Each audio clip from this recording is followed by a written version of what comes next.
नमस्कार दोस्तों, मेरा नाम डॉक्टर युगन सिंह और आज के इस लेक्चर में हम डिस्कस करने वाले हैं सब्जेक्ट वर्ब अग्रीमेंट। अब जैसा कि मैंने इस सीरीज में आपको डे 1 पे बताया था कि मैं trap kind of questions discuss करने वाला हूं जो एसएससी, बैंकिंग, रेलवेज और बाकी जो एग्जाम्स हैं सरकारी जैसे डिफेंस हो गया, इसमें लोगों को फंसा कैसे लेते हैं।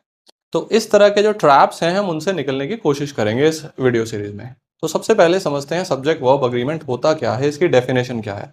सिंपलेस्ट भाषा में अगर कहा जाए तो सब्जेक्ट वर्ब अग्रीमेंट का मतलब होता है जब आपका सब्जेक्ट और वर्ब आपस में तालमेल बिठाते हैं।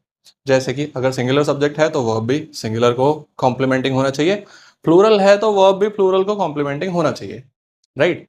स्क्रीन पे इस एग्जांपल को देखते हैं और इसको समझते हैं ताकि आपको डिटेल में क्लैरिफिकेशन हो सके मैं कहना क्या चाह रहा हूँ। ठीक है, तो मैं 2 सेकंड के लिए पीछे होऊंगा, इस वीडियो को आप पॉज करिएगा, ये क्वेश्चन को आप एक बार ठीक से पढ़िएगा। ये एक एरर फाइंडिंग टाइप का क्वेश्चन है। पॉज कीजिए एक बार प्लीज।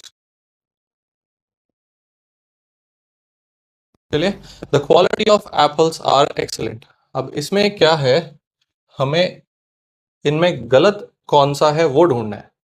क्या इस सेंटेंस में, ये गलत सेंटेंस है, तो क्या इस सेंटेंस में क्वालिटी गलत है, एप्पल्स गलत है, आर गलत है या एक्सेलेंट गलत है। सबसे पहले तो ये देखते हैं इसमें सब्जेक्ट क्या है। इसमें सब्जेक्ट थोड़ा सा कॉम्प्लेक्स मैटर है, इसको मैं एक बार ठीक से समझाता हूँ। ये पूरा जो इतना पार्ट है ये पूरा ही सब्जेक्ट में काउंट होगा। ये हो गया आपका उसको कॉम्प्लीमेंटिंग वर्ब। ठीक है, अब इस सेंटेंस में अगर सही आंसर देखें तो इसमें जो गलत पार्ट है वो ये है, सी। राइट।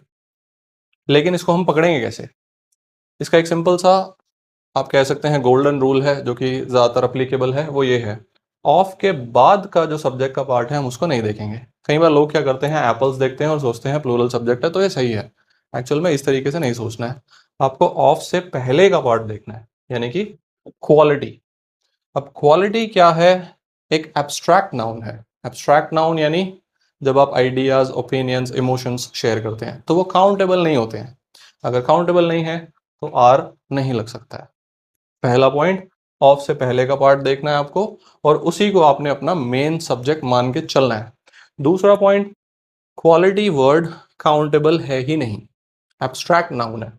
तो यहां पर अगर एरर फाइंडिंग के हिसाब से देखें, सी जो है आपका रॉन्ग आंसर है, यानी कि सी पे आपने टिक मार्क कर दिया। इसका जो करेक्ट आंसर है वो होगा इज। एक बार फिर से बता रहा हूं, क्वालिटी एक काउंटेबल नाउन नहीं है, ये एक एब्स्ट्रैक्ट नाउन है। एब्स्ट्रैक्ट नाउन वो होते हैं जिसमें हम अपने इमोशंस, आइडियाज, ओपिनियंस शेयर करते हैं। क्वालिटी के अलावा और एग्जांपल दिया जाए तो इंटेलिजेंस, लव, हेट, इस तरीके के जो नाउन्स होते हैं उनको हम एब्स्ट्रैक्ट नाउन की तरह काउंट करते हैं। ठीक है, तो ये पॉइंट को जरूर समझिएगा। सब्जेक्ट वर्ब अग्रीमेंट के इस तरीके के कई बार क्वेश्चंस आते हैं, फंसना मत। ठीक है जी, तो ये तो हो गया एक। अब मैं इससे रिलेटेड एक एग्जांपल दूंगा, आप उसको देखिएगा, दोबारा से वीडियो को पॉज कीजिएगा और कमेंट बॉक्स में सही आंसर जरूर दीजिएगा। ठीक है जी, ये देखिए, अब इसमें से आपको सही आंसर चूज करना है और कमेंट बॉक्स में डालना है। पॉज कीजिए, देखिए, करेक्ट आंसर सबसे पहले आप डालिए, मैं कमेंट बॉक्स में उसका करेक्ट आंसर भी डालूंगा। अगर कुछ रॉन्ग होगा, कुछ क्वेश्चन होगा, वो डाउट को, आपके क्वेश्चंस को क्लियर भी करूंगा। ठीक है जी, आज के लिए इतना ही, मिलते हैं अगली बार। नमस्कार, जय हिंद।